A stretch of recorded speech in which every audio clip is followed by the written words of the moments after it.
I see this as a blessing in disguise because since that day, I have made changes in my life that I know are good for me.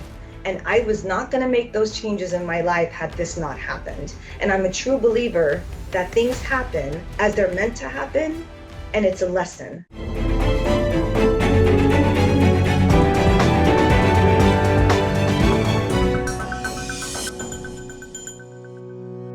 Welcome to Born SuperHuman. So today's guest has a very special story that I can't wait for you to hear. So going from a school teacher, rising up to being a director of a school, to then go on to become vice president of operations, well, that was a dynamic story in itself. But along the way, she had to face a diagnosis that revealed that she was living with multiple sclerosis.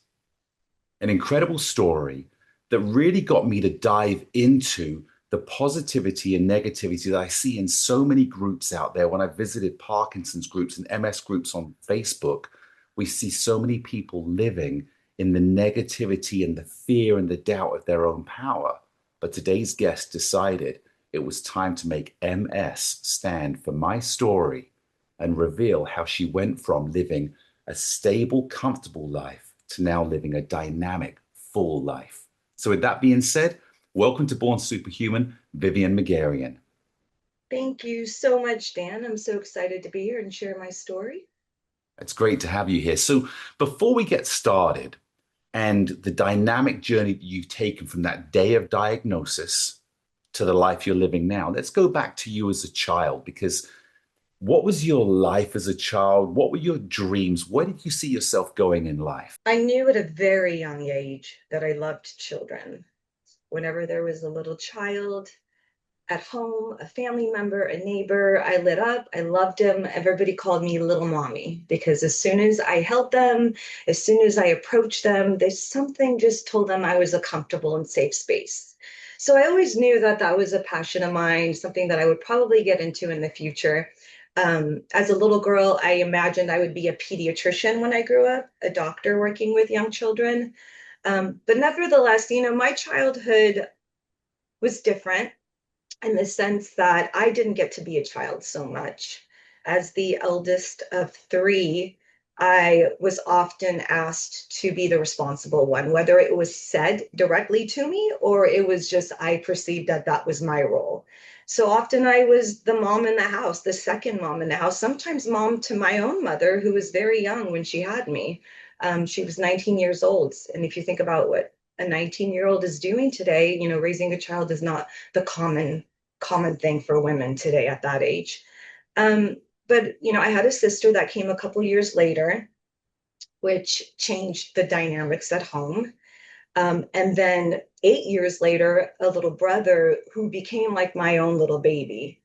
So I spent a lot of my childhood taking care of my siblings and just being the responsible one, being a pleaser, making sure I always did the right thing, making sure my room was always clean, making sure I always took care of my brother and sister and did a good job. And that was kind of my story for a long, long time, just making sure that I was always the best at everything that I could do.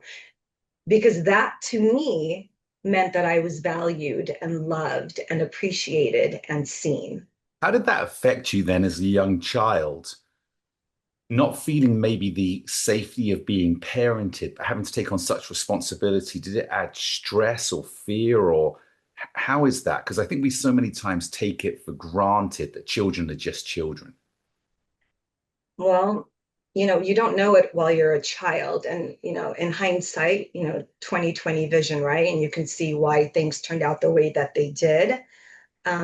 Being responsible for my siblings, especially my sister, because we were closer in age, there were often times where I felt I had a weight on my shoulders and I didn't know what to do with it. I didn't know how to do it.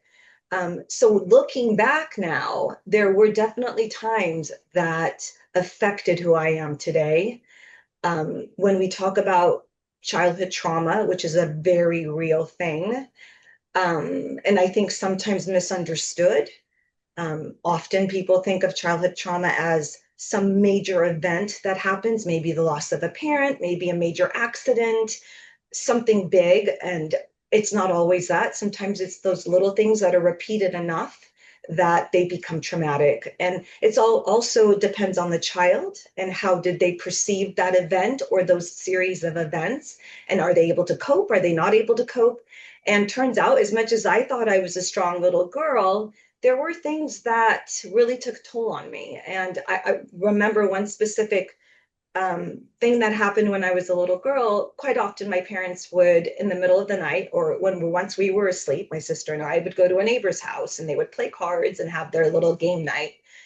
And I would wake up, or my sister would wake up, and we would go to my parents' room, maybe to, I don't know, maybe we saw a bad dream or something happened, and they wouldn't be there. And I remember panicking. Oh my God, where are my parents?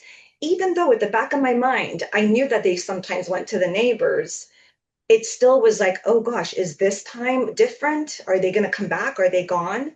And my sister would panic, being the younger sister, and she was always very sensitive.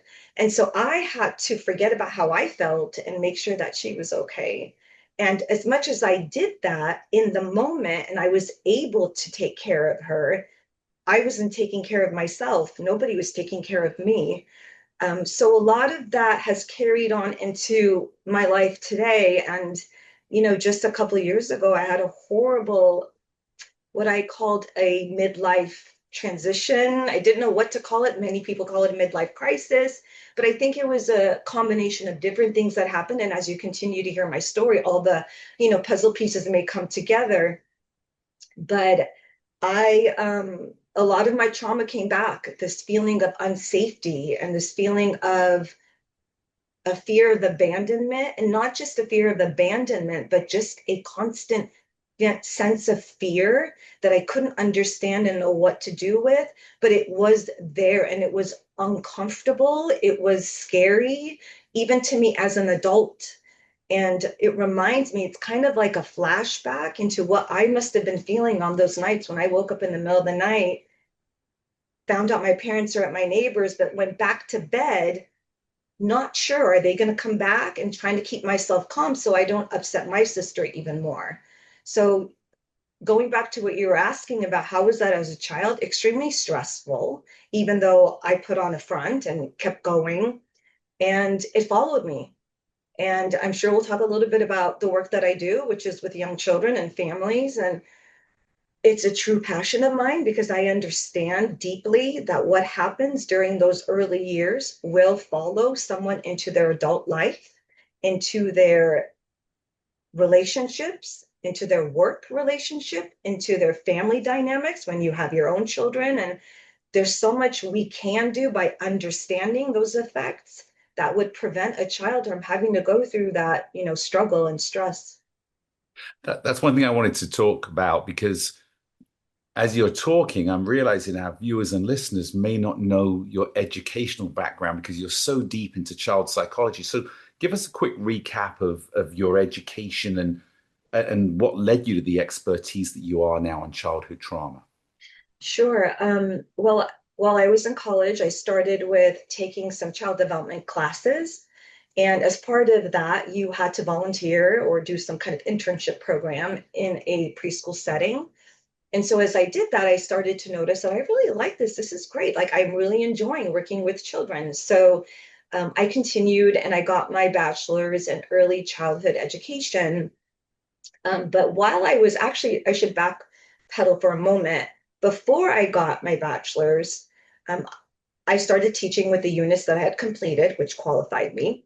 And I was a preschool teacher for a few years. And then I was asked to be the kindergarten teacher, which was 10 of the best years that I've had in the schools. My own son was in my kindergarten class, and at home I was mom, and at school I was Mrs. Meguerian. But then I was interested in something bigger. I felt like I had mastered being a kindergarten teacher in the sense that I knew that every child that walked through my classroom door was going to walk out bigger, smarter, better, and ready for elementary school. And I needed a bigger challenge. I've always, maybe because of my childhood and having to constantly struggle and deal with challenges, I always feel a need to have a greater challenge that I can get through and fight through. So I told the owners of the school that I was interested in an administrative position, should, one be available. And like 2 days later, they suddenly had been thinking, what do we do about this one other director? They didn't know what to do with the situation they were in. And they thought, well, Vivian's interested. So they moved the director at my school over to the other school and then promoted me as director of that preschool. And so here I had a center of 200 children from infants, anywhere as young as 6 weeks, all the way up through kindergarten, which is age 5. Had a staff of 30, and now this was a challenge. So this was really exciting for me. And while I was doing this, I finished getting my bachelor's degree. And then I decided I wanted to know more. I wanted to be a better leader in the field. So then I went in and got my master's in early childhood education leadership. How much of that do you feel what you learned at college in your, bachelor's and in your master's actually carries over into real life? Because it would seem to me that there's the theory, there's the related information from somebody else's experience. But then in real life, a lot of things we learn, we have to take what we've learned, but actually make it into a real impact for those children and parents. Because when you're dealing with children, you're dealing with parents. How much did you find what you learned compared to what you had to discover? I love this question because when I hire teachers, and throughout the years as I've been hiring teachers, I've learned that your degree doesn't necessarily mean you're more qualified than somebody who may not have that degree.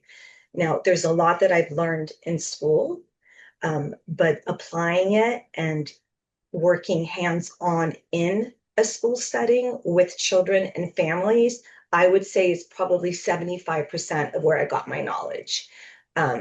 You can learn, you can read about something, but until you really live it and you do it and you get in your hands dirty in it, you don't really understand it. So most of my experience and my knowledge definitely comes from the experience in the schools as a teacher, a director, and now head of operations, but also having my own son and raising my son. As you talk and knowing that you are on here to talk about your journey through MS, it's fascinating how things that we learn and go along the way are things that come back and serve us later. So here you are learning real life applications relative to the supposed information that you've learned at college. Mm-hmm. And then it comes back onto you directly that here's the information you've been given, which is the same with everyone that MS is given this prognosis, this diagnosis. It's what you do with it and then what you have to learn in real life. But before we get to that, and I do want to get to that quickly, what happened leading up to the years and the moment before the diagnosis? So I met my now ex-husband when I was in high school. Well, actually, even before that, when I was 12 years old, my father owned gas stations, and there was a guy who worked at the gas station that I had a crush on. And I was 13 and he was older than me. And years later, my father asked if I wanted to come and work during the summer at the gas station, and I did. And the person training me was this man who I then ended up marrying. So I found my first true love at the age of really 13, but married him early in life. I would think I was probably 23 when I got married, but we had been dating from 16 on. So I got married. A few years later, we had our son, Anthony, and I was a busybody. I was an adult version of that little girl who was just on the go constantly, like an Energizer bunny, just go, go, go. I had to be the best at the work I did. I had to be the top student in the class. I had to graduate with honors. All of those things I had to do. And it put a lot of stress on me, but I honestly didn't feel it because I just kept going. It was like on a treadmill. There was no stop button. There was no pause button. And so I spent my life, being married.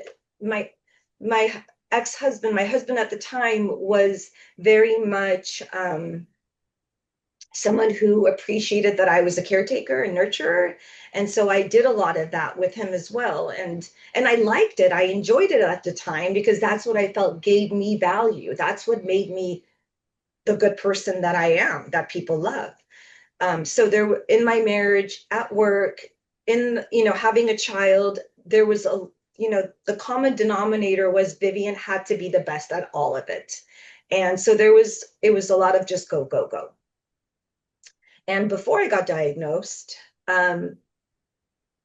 probably almost 15 years before I was diagnosed, well, I'll say right after I had Anthony, 6 months after, I woke up and I wasn't feeling well. And I had a really upset stomach.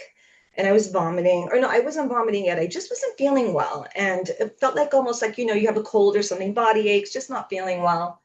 And I remember it was Labor Day weekend, and got through the weekend. And then the day after Labor Day was the first day of school. And I was a kindergarten teacher. So it's a big day when you're a teacher. And so went into my class in the morning. I still wasn't feeling good. And then suddenly I just couldn't stop.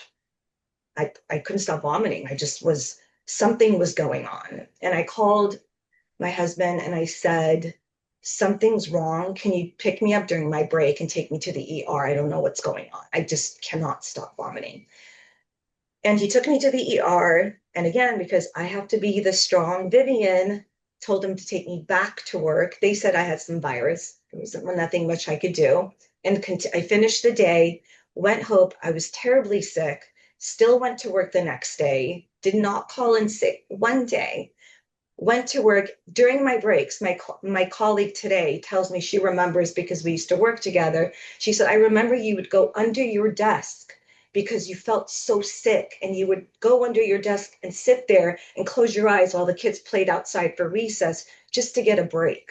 They would come back in and I was back at it. Now, this went on for months where I was not feeling well. I would go home, stay in bed, and all they could tell me was I had an inner ear disturbance. There was something going on inner ear that also put my balance off. So I would stand up and I would just feel off balanced. I couldn't drive myself to work, but didn't even think of going on disability. My boss picked me up every day, drove me to work, and then brought me back home. And I did this for 3 months, lost about 15 pounds. And suddenly then I felt better. Okay, that was weird. I'm better now. Went on with my life. 10 years later, for 10 years, no other signs of anything. 10 years later, again, I wake up not feeling well, start vomiting, and they'd say, again, you're having vertigo, you're having an inner ear thing again. You have really bad allergies. Put me on allergy medication every day, pills and a nasal spray. And I was in bed for about a month. Went back to work 3 years later, once again, woke up vomiting, but this time it was different. This time, the left side of my body became really just numb. I woke up one day and my mouth had drooped down. My left eye went inward, and I knew something was not right. This is not an inner ear disturbance. So I went to my doctor, and she did just some generic tests and said, I'd like you to get an MRI done. And the minute she said that, I knew in my gut something was wrong. And so I went home, and I'm supposed to wait for an approval to be able to go get an MRI. And I could not. I just knew something was wrong and I needed to find out what it was. So I told my husband, take me to the ER. I can't wait. I need to get admitted. I need to get this test. So I remember he took me to the ER. I couldn't even walk. He put me in a wheelchair because I couldn't stand up straight, and wheeled me in. They immediately took me in because they thought maybe I was having a stroke, a heart attack, because I have the droopy mouth. What's going on? They did a CT scan and they said, everything looks good. Some kind of virus. But they said, we're going to keep you overnight and do an MRI in the morning. So I stayed overnight, went into the MRI in the morning. Well, let me And ask you a question there yeah, first, because here you are thinking it's a virus. You've got these physical changes that have happened, everything from this really active young girl all the way through fighting through everything. And suddenly you're in a wheelchair, your mouth has gone droopy, your eyes turned in, you've got vertigo, and they're saying, we think it's just a virus. We're going to do an MRI tomorrow, stay in the hospital. How were you feeling that night when you were lying there? Did you dismiss it? Oh, luckily they know it's a virus. What was going on in your mind? I think it's a combination of, I know in my gut something's wrong, but maybe it is just a virus. So there's this internal struggle of, well, the doctors know, right? The doctors know. So maybe it is just a virus. It just is really horrible. It doesn't feel good. But I knew, when they say you're your best doctor, you know your body better than anybody else. And I just knew there was something more. This was not just a virus. So when I woke up, Well, let me jump in oh, there again. yeah, Were you alone that night at the hospital? Did your husband stay with you? What was that? Because I right. know going through my own paralysis and lying in bed that night, the first night in hospital, not knowing anything, and I was on my own. Yeah. What was that like for you? My husband was with me for a good chunk of the time. However, and may I say he's a really good person. He's a good person and he cared. But he was so used to me being the strong one and me always being on top of things that it was very hard for him to imagine that I might be in a place of vulnerability. And so I do remember telling him just to go home to be with Anthony, our son, because then I would have to just take care of one person, me, and not have to take care of both of us. And so I was alone for some of the night. I couldn't sleep well, obviously, but it was scary in the sense that I didn't know what I was working with. So there's nothing I can do but wait. And you know how waiting is. So I just had to wait. And that's what I did. But there's a part of me, a tool that I learned as a little girl, and I relate it to a doll that I used to have, Raggedy Ann. And some of you may know this character if you're as old as I am, or some of you may not know. But I had this doll, but when you look at Raggedy Ann, the eyes are very kind of still, almost like a rag doll. And I had learned to become like Raggedy Ann and numb myself when things got too difficult. It was kind of like my survival mechanism. So for much of the night, I kind of just almost press pause and wait without really feeling anything, just waiting for me to get that test done to see now to find out what am I dealing with. So the doctor comes in the morning, or the nurse comes in and says it's time for your MRI. So now you're on the first step of progression, right? Oh, great, we're going to get it done. Here we go. What happened? So it's, you feel like, okay, there's action, right? Something's happening finally. So the MRI itself was horrifying because I I can't explain the feeling that you feel with this disease or with the symptoms that I have with this disease. Like your entire head is disconnected from your body. There's this heaviness. So you can't balance yourself. Remember, my eye was in. So there's I can't see properly. And I'm supposed to lay in an MRI and not move for 2 hours. These things sound so small, but they're so horrific when you're in it and you're already not feeling well. You don't know what this MRI is going to reveal. So you're scared. I got through the MRI. Then they took me in for a lumbar puncture and a spinal tap, basically. I think that was after they saw the results of the MRI, but they hadn't spoken to me yet. And this test would confirm what they found on the MRI. And the spinal tap alone, you have to lay very still. They're sticking a needle inside your spine. It's just, I was just going through hell. It just did not feel good. It was a really horrific time. And they put me back in my room, and I'm there, and my husband's there. And then the doctor walked in. Okay, let's stop at this point here. Did you get a feeling because of going through the MRI and then having to go into this, spinal tap version of, was this heightening your anxiety and fear? Or did you feel like, okay, we'll get into solution. I know it's going to be okay. And then take us through the moment of the doctor telling you what he said and how it impacted you. Yeah, I think there was a lot of anxiety, not knowing what I was going to hear, but at the same time, because I'm an action-oriented person, I needed information, and that's what I was going to get. I'm very data-driven, so I knew that I was going to have something tangible, something that I could work with, and I was impatiently waiting for that. So I was laying there, and George was in the room, and the doctor came in. And when you're waiting for information from a doctor, you're very sensitive to their every expression, their body movements before they even say a word. You're looking at them. You're trying to get a clue of what am I going to hear. And he came in and he sat down with my file in his hand, and he said, this isn't good, right? And my heart sank, because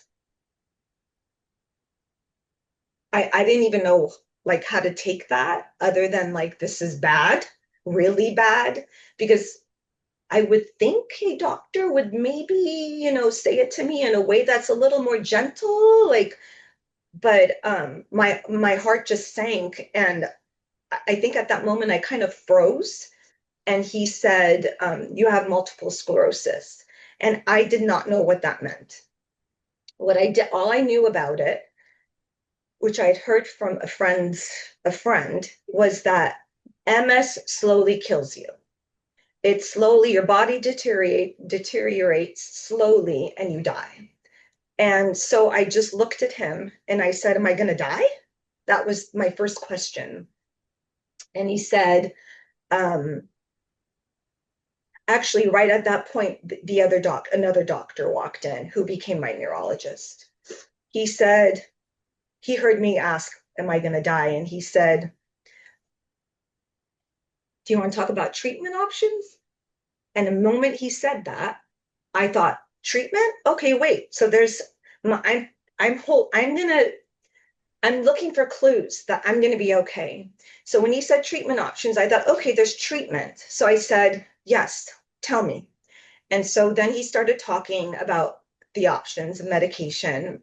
And he said, you're going to take the medication for the rest of your life, and you're just going to live your life. And that, my anxiety went from 1,000,000 to 10, because now I can do something. Because if he's saying I could live the rest of my life and I'm just going to go on and I'm going to take this medication, I can deal with that, and I'm going to figure this out. And my husband then started to cry. I wasn't crying. And I looked at him and I said, George, don't worry, I'm going to figure this out. And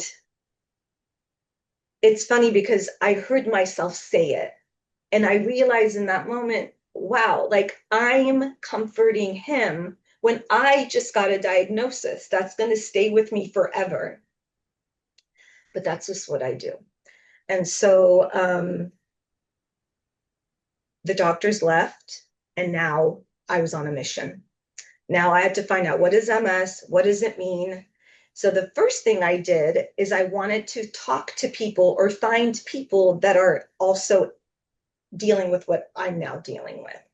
So I went to Facebook and I looked for a support group, and I found a ton of, MS support groups. So I joined them. I started to look at some of this stuff, and it was very depressing, very depressing. People sharing a majority of negative, experiences with the disease. And so then I went to Google, didn't have ChatGPT then, wish I did, but went to Google and just researched what is MS, and started reading a ton of information about what's happening and all the different things that could help control the disease: diet, exercise, minimizing stress, all of these things. And so I got excited that I could now do something. I'm not helpless. I could help myself. How did the impact of your mindset, because you said one doctor comes in and says, it's bad, right? Which sends you to a million percent is in your words of anxiety, to another doctor that came in and said, you can live the rest of your life. That's a mindset shift. Mm-hmm. That's information going into the brain that says, okay, and for those people that listen to me, they know I don't believe in hope for ourselves. I believe in believing in yourself. Right. Then you go to a Facebook group or multiple Facebook groups where people understandably are suffering. They're living in fear. They may have had a doctor that said you're going to die slowly rather than hearing the potential. How has that environment changed where you're saying, okay, I'm not going to sit in these groups and be taken down because of the messaging that's going. I'm going to go out and I'm going to find my own solution through things that are available to everybody. How important is that mindset? It's everything. Because if I had listened to that first doctor and believed that this is a bad thing, I would still like to believe, because, we are who we are and we're shaped by our experiences in life. I would still like to believe that even if that was my only doctor, that I still would have researched and found that there are things I can do. But that moment that I realized I have power is when I took that disease from a life, death sentence to what I later, very shortly after later, called a blessing and a new kind of ticket to a new chance. And everything turned from there. My entire life from that point on just unraveled and became far better than it was before my diagnosis. When I got diagnosed, everybody says get a second opinion. It's a big diagnosis. So I went to USC to get to get a second opinion. And I met with a doctor and she did all this stuff. She confirmed that it was in fact MS. And she said, how are you doing? And I said, you know what? I see this as a blessing. I see this as a blessing in disguise, because since that day, I have made changes in my life that I know are good for me. And I was not going to make those changes in my life had this not happened. And I'm a true believer that things happen as they're meant to happen, and it's a lesson. And this was definitely probably the biggest, greatest lesson that I've ever learned in my life, and helps me in other challenges that I have faced and will continue to face. We look at the journey, and you brought up a few things. You said your diet changed, exercise, the food that you were taking, obviously, is the diet, the removal or mitigating the impact of stress, because there's always going to be stress in our life. It's how we handle it. I know sleep is another big thing, and all these affect us whether we have a neurological disease or not. So we see a lot of people that are out there that are carrying extra weight or unhappy, unhealthy. They're heading towards natural sickness outside of a neurological disease, and yet they don't want to make that change. They're not willing to make it. And the saying that I love, the magic we seek is in the work we avoid. Well, you didn't avoid it. You took it head on. Take us through the lifestyle changes you did for yourself, because you look beautiful, you are super fit. I've seen incredible videos. My favorite video that I've seen of you is standing on top of this agility course. This is a few years after you were on a walker and you're swinging 40 feet above the ground, holding on with a safety belt and shouting out, "I've got MS." It Yeah. was so freeing seeing that video of you saying, "I'm me and Yeah. I'm better than I was." So take us through that lifestyle change. Um, Before I get into the diet and the exercise, I want, because you mentioned stress and how we all have stress and you can't eliminate stress, but there are different, there's healthy stress and there's toxic stress. And I think it's the toxic stress, such as an unhealthy relationship, whether it's a marriage or at work, wherever it is, those types of stressful situations are toxic and impact your health in a very negative way. But before I dive into how I relieve some of my stress, I did definitely start exercising. Um, I started doing cardio because it's important for those with MS to have a strong heart, a strong and healthy heart. So I started doing cardio, and I read as much as I could about diet, and I learned that the Mediterranean diet is a good option for those with MS, which meant I eliminated a lot of, I know I didn't have dairy. I had a lot of vegetables, fruits, clean, good meat, chicken, fish, nuts, things that were healthy. I didn't have any fried food. I didn't have carbs. I eliminated gluten, not because I later found out I actually had a gluten allergy, but I had no idea, but read that it's definitely not a good thing because it causes inflammation. And with MS, you don't want inflammation. So removed gluten, and I started feeling really healthy, got my weight back to a healthy weight, and was feeling really good. And when you feel good, you look good, that is a message to your brain, right? And I know you're a big believer in how we message, what messages we give to our brain. You start to feel powerful. You start to feel like you're in control of what's happening. And so those were some of the changes. And then stress, the marriage.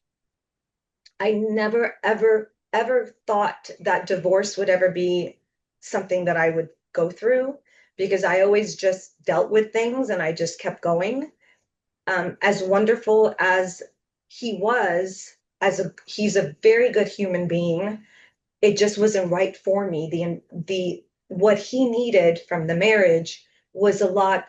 It was creating a lot of stress for me, and I was burning out. And I'll bring up a doctor, Gabor Mate. If I don't know if any of you, the listeners, have heard about him. He's a psychologist, amazing, wonderful man. Talks a lot about child development. But I remember hearing a video once on TikTok or somewhere, just a brief, quick, short video, and he was saying how children who grow up being pleasers always want to make sure that others are okay, who are always trying to accomplish things. These are the people who end up with autoimmune diseases. And when he said that, I was like, that he totally described how I was and how I still am as an adult. And so I decided I needed to separate from the marriage. And it was very difficult because there was no real issue, other than the stress was not healthy for me and it was not good for my MS. And so I did separate from him, and I actually wrote a blog for the National MS Association. And the title of my blog, for anybody who wants to go read it, is "Till MS Do Us Part." Because if I hadn't been diagnosed with MS, I would have still been in that marriage, because I would not have realized that I was in an unhealthy place and that I needed to get out and I needed to make changes. That's why I say it was a blessing in disguise. And that's one of the things which I find so miraculous and yet so dangerous with our humanity and our body is we adapt and accept where we're at. Even if it's not good for us, we make it feel normal, but we can't see what's going on inside of us that then only expresses itself through sickness at some point. Yeah. I know there was a time where you were on a walker, unable to really go anywhere. It would take you 10 minutes to go 10 feet. You were suffering. At what point did you find, and what specific exercises for those listening did you find served you to be able to go and I'll say here that we did work together a little bit Yeah. on the balance board, and I'm not here to promote the balance. I'm not saying that. What I'm saying is to get your balance and mobility back, we had to address that. And so I know you use that. We don't need to talk about the balance training system to get that back. Let's go Well, into other. if I can say, and I didn't want to say it because I didn't know if you wanted to talk about, the balance board on this channel, but there I was going to physical therapy. And the reason for the physical therapy was to strengthen my legs. Because when you've been in bed for 3 months and you're not walking other than just to go to the restroom, which took like 20 minutes each time, your legs become weaker. And so I would go to physical therapy, and we would do a lot of, strengthening exercises. But I do remember that George reached out to you and asked for a balance board because he had heard about what it does for people and he knew what it did for Bob. And so I remember he brought that home and I was so excited. And you had offered to come train. And I thought, no, like this, I was like a mess. I was so embarrassed because my eyes, and I didn't want to see anybody. I was humiliated. I would walk around with a patch. I felt like I was handicapped. Here I went from this like fine, person getting up, going, doing things, taking my kid to soccer practice and school and just being a normal, healthy adult, suddenly on a walker with a patch on, my mouth drooping. And I remember doctor visits and I'm going in with a walker and I was so devastated and embarrassed. Just I felt crippled. Like it was just a terrible feeling, very sad. But I did do some of the basic exercises, and then you had sent me a video of the things to do. So I would do that typically at nights when George came home from work because I was afraid to be up on my own. But I would do, I remember starting with it just face forward. And then I remember I was so excited when I got to do it sideways because now I wasn't really holding on to the pole so much. But that definitely was a part. But I will say not one thing will fix anyone. It's a combination of things. You have to tap into all the different tools that you can use. So cardio, I had to do. Cardio alone was not enough. The balance board alone is not enough. The diet alone is not enough. This removing stress alone is not enough. You have to do all of it. All of it works together. It's a body that has a lot of different needs, and you have to tap into all of them. So, what was your favorite cardio exercise as you progressed? Because obviously, you couldn't go right in and run 10 miles, or you couldn't go into a dance class straight away. Right. What was the cardio that you enjoyed the most? In the beginning, I was doing just basic YouTube videos that I would find, jumping jacks, things that get you moving. This is after I regained a lot of my balance back. There was no way I could have done any of that when in the beginning stages. But after that 3 month period, it started where, the imbalance would come and go at different times, but not steady until now. Like sometimes all of a sudden I'll be like, whoa, and then I'm fine again.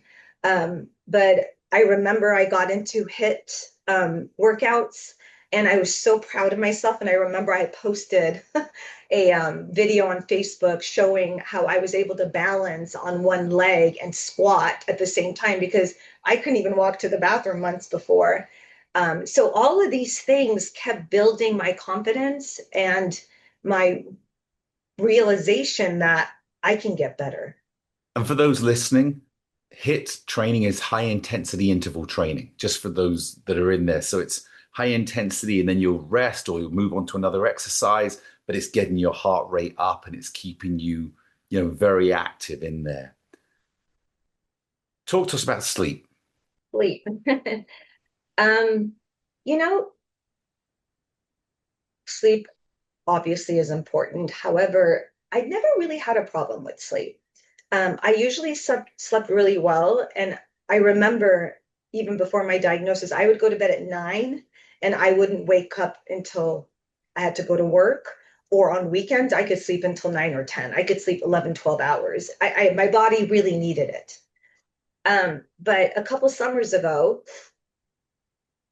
I had some issues with sleep. And I'll go back to what you were saying earlier about the two doctors and the mindset shift and how one doctor said one thing and the other said another. But I had to change my neurologist a few times because for reasons, they moved or one retired and whatnot. And so I went to this woman that my insurance referred me to. And mind you, before her, every neurologist I had been to, and there must have been 5 or 6, always told me how wonderful I was doing, how strong I was, and that I was just doing great. And they would say, keep doing what you're doing. But this woman, um, I started, I talked briefly with her about the medication that I was taking. And she said to me, oh, we should get you on a different medication. That's not very strong. You need to get on something stronger. This is really serious. And I just suddenly, like, I felt like I was being diagnosed all over again. Like it was just new information that I was getting. And she said, you could be disabled. Like this is really serious. And my heart just sank.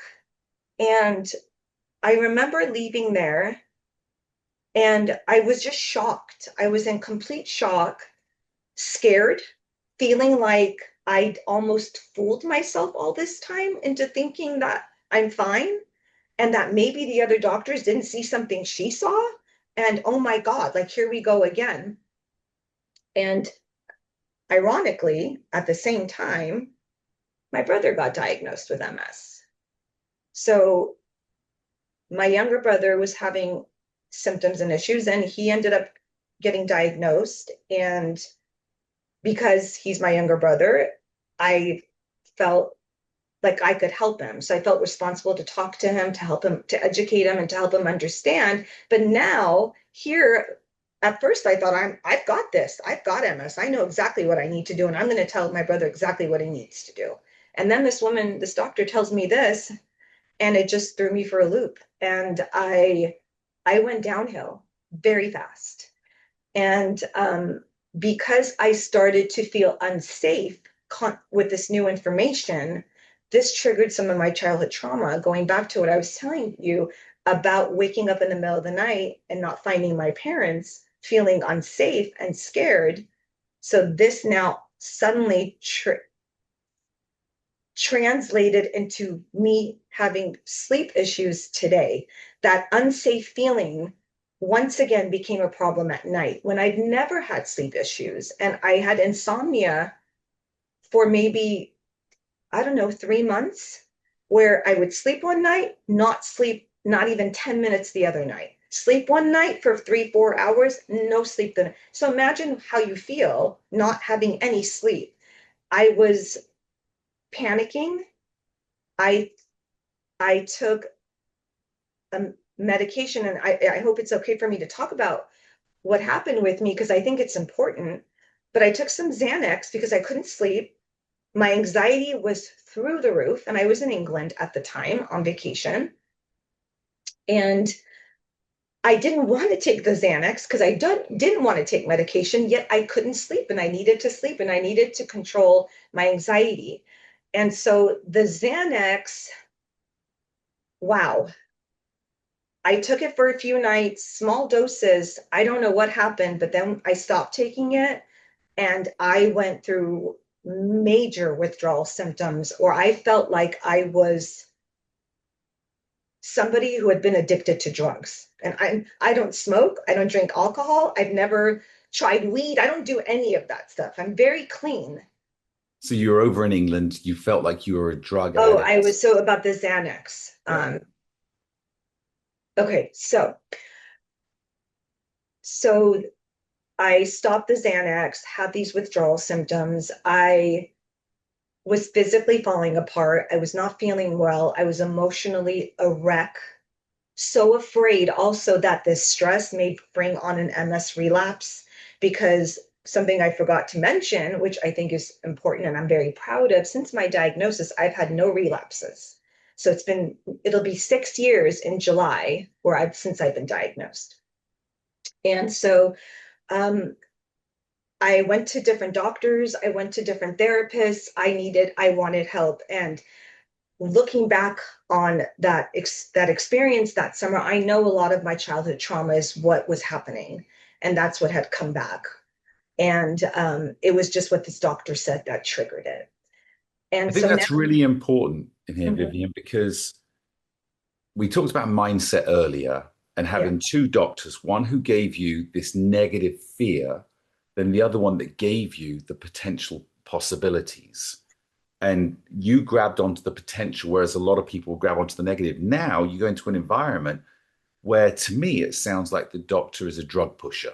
They just want to up the level of drugs, make you, feel that without the drugs you're going to die again, that mhm, everything else is wrong. She doesn't know you. She hasn't taken your lifestyle and commitment into, in fact, as the major reason for your health. right.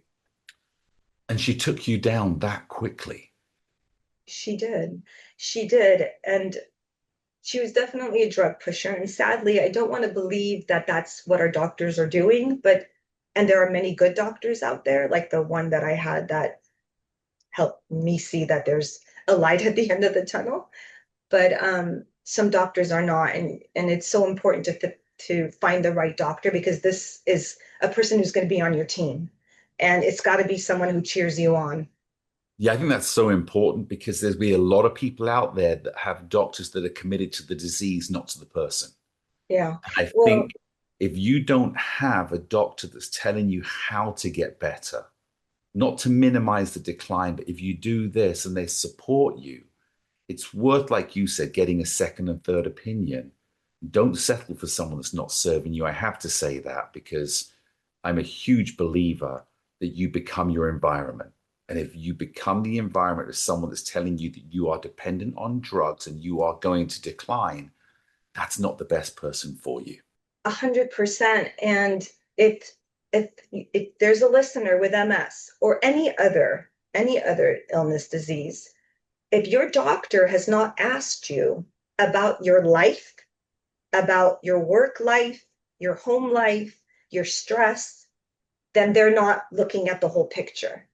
Okay, there's more to, it's not like there's a part of your body that's just not, this isn't a broken arm, right? It's more than that. And so the whole picture has to be looked at. And that neurologist that I went with, which I was so sad I had to leave because he moved, he talked to me about everything.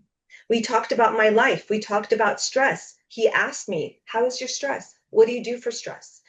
How's work? Do you enjoy your work? He asked me questions about my life. If your doctor hasn't done that, you're with the wrong doctor. That's my strong opinion. And it's you may want to consider not for a second opinion, but to find a new person for your team, somebody who has a positive outlook and somebody who looks at all the different parts of your life and not just the medication you need for this disease, because you need more than that pill. And believes in your ability to heal Mhm. or find the best course for the strength that you need to have to live with a neurological disease, but not have it take your life. Yeah, absolutely. So here you are, gone through all these different journeys. The neurologist that took you down effectively or made you question what you already knew about yourself. She penetrated that environment that you were built of strength. Your brother getting diagnosed with MS and you feeling the responsibility, all this pressure, stress began to come back on you. Question yourself. And yet, you said earlier, you're living this most incredible, healthy life now, better than before you were diagnosed. So take us through what do you do on a daily basis and how has it really impacted your life to live from that day on? Well, since then, I've done things that I never thought I would do, things that I wanted to do as a child. I started taking adult ballet classes, never had the chance to do that as a little girl. Did that for a year. I loved it. I started roller skating and rollerblading again. I got a bike, started bike cycling again, just things that I thought you do when you're kids. You don't just do those anymore. But I started playing more. I started, doing what you say. We don't stop playing because we're aging. We age because we stop playing. It's like bring that back into life. So every chance that I get, And even I speak with a therapist every other week, and she always says, don't forget to play. And she'll give me homework. So what did you do? How did you play this week? Because we forget, we get caught up in our day-to-day responsibilities and we don't just let go and play. But my, day-to-day, the wonderful gift that COVID gave me was that I started to work from home. So I work from my home office, which has given me a lot more freedom to make my schedule. But every morning I start with a walk. I love going on my walks. And when I miss them, I crave them. And it's a time where it's almost, I almost see it as my time to meditate, even though I'm moving and walking. But I do a lot of thinking and just kind of centering and grounding myself. Um, I go to Pilates 3 times a week. I love my Pilates class. It definitely helps me get strong. And then when I can, I try to do cardio as much as I can, at least a couple times a week. Um, and then that helps me feel just stronger, healthier, happier. It helps with my stress, so then I can give more to my work. And when I go to the schools, I'm more present. I miss being at the schools, so I make a point to go visit the schools every week. Sometimes I get that baby itch, and so I'll go into our infant rooms and I'll just hold the babies and feed the babies and take care of them, which is very it's therapeutic. Um, and I do my best to share what I've been learning throughout all of these experiences, because it's like I want everybody who's diagnosed with MS to call me, even though I know that's not possible, but don't see it as a life sentence or a death sentence. You have so much more control than you think. There's so much you can do. Just believe in it and take action. Just do it. Just do the things and you'll see a difference. You'll never do worse when you try new things or when you try to do better things. You'll always do better. It won't make you worse. So recapping, but we're not at the end yet, but Okay. recapping, your daily episode is literally you wake up, you go for a walk in the morning. I'm going to presume it's relatively early, which is great. We know from the sun coming up and feeling that Yeah. warmth, especially as we get back towards the summer. You're love to Pilates. You will get out and play, go do things, whether it's biking, rollerblading. Um, Oh, one more thing. I I mean, I love to play darts, dartboard, which I've never done, but I also started singing. So when I was a little girl, my sister was a great singer and a great dancer. And being the oldest, and then a little sister comes in, she gets all the attention. So I kind of took the backstage, right? I was always the one that was quiet behind the scenes, being the good girl. I wasn't the one to be showy or do the fancy dancing or any of that. I was the responsible one. I was the one that set the table. I was the one that cleaned the house. Those are the things that I got accolades for, not for dancing and singing. But it was something that I really wanted to do. So I took, singing lessons that were gifted to me. And here I was suddenly doing something that I was so insecure about, so embarrassed to do, like, no way. And I remember I tried out for the choir when I was in elementary school, and they picked me. And I remember my mother and grandmother not knowing that they were hurting me, but just were like, "You got in the choir with that voice?" And I thought, so I got messages that I was not a good enough singer. But nevertheless, I did the lessons, even though I was so embarrassed in the beginning. But then my teacher was saying that I was great and that here I was a high soprano. Like, who knew? And she told me, "Is there a song you would like to learn or practice?" And I picked one of the most difficult songs that are out there. It's a French song, and many of you may have heard it. It's called Voila. And it was more than just a song. It was something that I related to what she was saying. When you translate French to English, it's about a woman who's really just begging to be seen as who she is, not trying to be something you're not, or trying to impress people in ways that are not authentic and true to who you are. And my license plate on my car says voila, because that song really represented a shift in who I was and recognizing who I am and seeing the parts of me that I was so afraid of because I thought people didn't like that part of me or didn't see that side of me. And so now for fun, I have a karaoke speaker and microphone in the house, and I sing all the time because I love it. And again, like I said, doing things that I never thought I would do that I did when I didn't even do as a child. That's beautiful because, again, it goes to show we can live, we can Mhm. do things, but we have to be brave enough to take the first steps Yeah. on things that either we were too scared and would never believe we'd do again, or someone told us we couldn't, or we think we're too tired to do it, or poor me, or look at how I'm suffering. And yet, taking the step in a slightly different direction can wake up our life again. Yeah. Now, talking about that, there is one thing I do want to touch on. Yeah. And I know this is hard for you to talk about,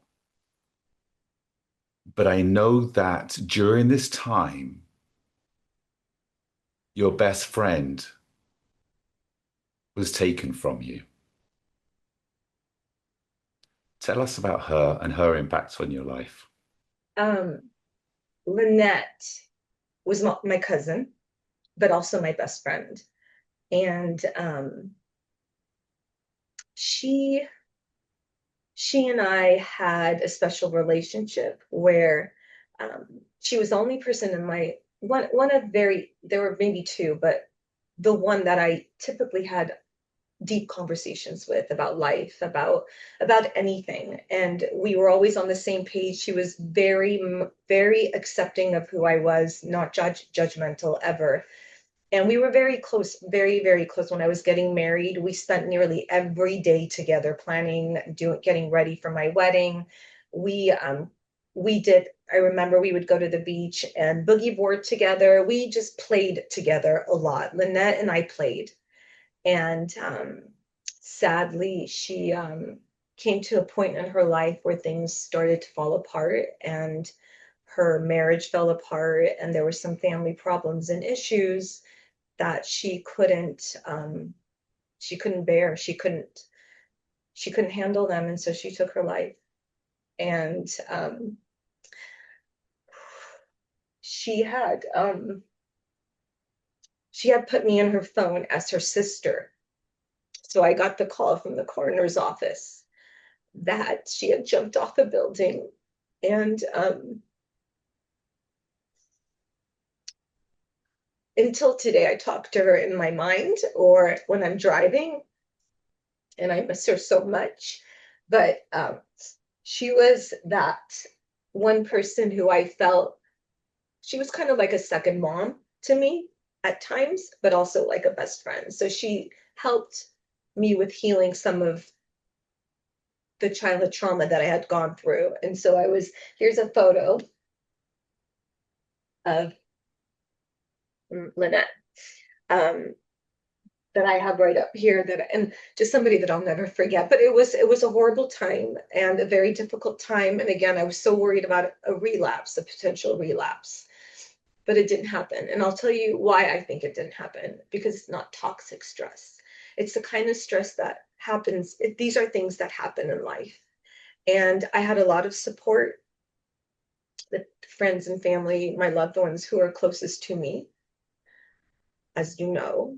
And without certain people, um, I can't say I wouldn't come out of it, because I do believe I always will come out of anything, but it definitely helped to have support. And I think that's another thing that's so important, whether it's MS or and just in life, to have the right people in your circle, people who are on the same wavelength as you. Sadly, there are some people in my life that I did have to either completely stop talking to because the stress was just not healthy, or I've kind of taken a step back from, because their journey is very different than mine. And they're, I'm all about moving forward. And when the people around me are not forward moving, even when they're struggling, I get frustrated because I know there's always a better way. And so it's hard for me to sit in a place where and see somebody stuck. And you know that if someone is not ready to help themselves, you can't help someone else. I can't help another person. I can always help myself. And anybody can change. I hear people say that every it doesn't work. You are who you are. No, that's not true. You can change if you want it. If it's important enough to you, then you change it. It's that simple. Sometimes it takes practice. I know you talk about neural connections. I know you talk all about the brain. So brain needs practice. What is you said brain makes, I think you say it makes it permanent. Yeah, practice doesn't make perfect. Practice makes Makes permanent. it permanent, right? And that's what you need. You need to try it differently and not do what you've always done if it's not working anymore. And so so it's been hard to have to lose certain people that were always very close to me, either because they're no longer here or because we're just not helping each other anymore. Yeah, I think clarity in there as well, taking what you said and knowing you and the care that you do have. It's not leaving people behind when they're struggling. It's not being able to carry people forward that don't want to move. They want to stay where they are. And that negative energy of suffering of the victim is nothing that you can change, because I know that you'd be there to help people when they need help, provided they want Absolutely. to help themselves. So I Absolutely. think this is a great place to transition towards a conclusion here, really, Mhm. which is, in your words, what advice would you give to someone that's just been diagnosed with MS or suffering with MS because maybe they're being misled? What advice would you love to give to them to say, take your life back? I would I would probably say take it as a wake-up call and really look at your life, what is going well as you want and good for you and healthy for you, and what are those things that you're just allowing into your life because you're comfortable or familiar with it or used to it, and start thinking about what you need to be healthy. That's what this diagnosis is. It's a wake up call, and you could either take it and fall apart, or you can take it, wake up, and make life even better and stronger. And something that I've always told myself, and I did with MS, and I did when I had the sleep issue, is I always ask myself, okay, now what? You have this. What are you going to do now? Because that's what I do. I move forward. So you have to ask yourself, now what? What do I do now to be better than I was yesterday? The disease doesn't make you any less than who you are, it can make you greater. So, what's ahead for you now? What are your goals and dreams moving forward? Because you're always an action person. Yeah. Where are you going? But I would like to pursue more of my passion of educating parents, maybe doing some talks um, with those who take care of children, because I've seen what it's done to me, my experiences in my childhood, and I want parents to give their children the best shot at life. And if you would like to, you can go follow my Instagram page. It's First 5 Years with a Z. All I do is post advice, just advice on what you can do to help your children have the best chance for a healthy future. But for me, I hope to retire and with my partner, maybe move to another country, move somewhere where life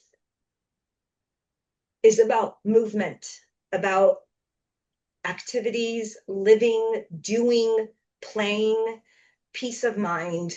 I no longer need what I thought I used to need. I don't need designer clothes. I don't need designer purses. I don't need to have the biggest house. I don't need to have the nicest car.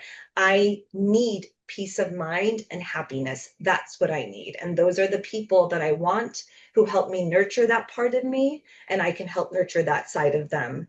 Here's a question that I like to ask, but I'm going to ask you slightly differently in here. Okay. What would you like parents to remember in years to come to share with their children from generation to generation that would make a difference and be remembered as your legacy of impacting the world? Okay, thank you for that question because, like I said, I just want to get this information out to parents because I want their children to have the best chance. I would say what your child needs from you is to feel safe. And this doesn't mean just having a roof over their head and food and that they're away from danger.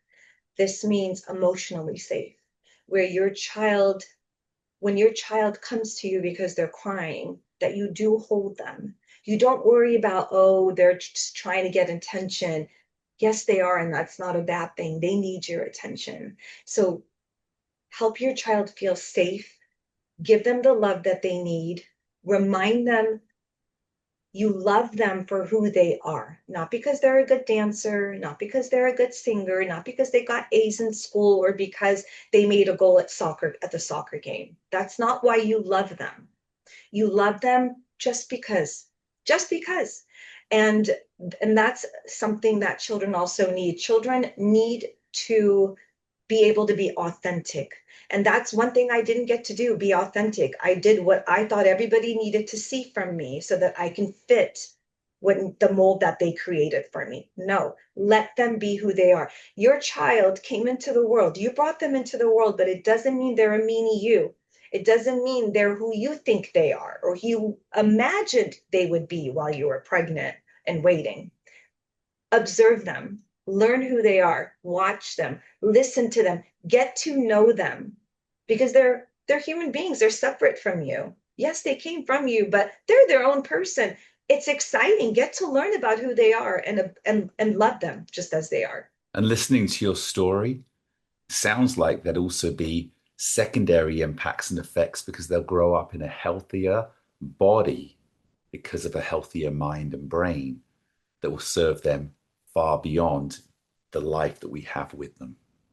Absolutely. Vivian, thank you so much for sharing your time, your knowledge, and your personal experiences, and for being so open and raw with the life that you've lived to show that you are born superhuman, that anything you take on, you'll find a way because every problem has a solution. Thank you so much for joining us. Thank you so much for the opportunity. I appreciate it.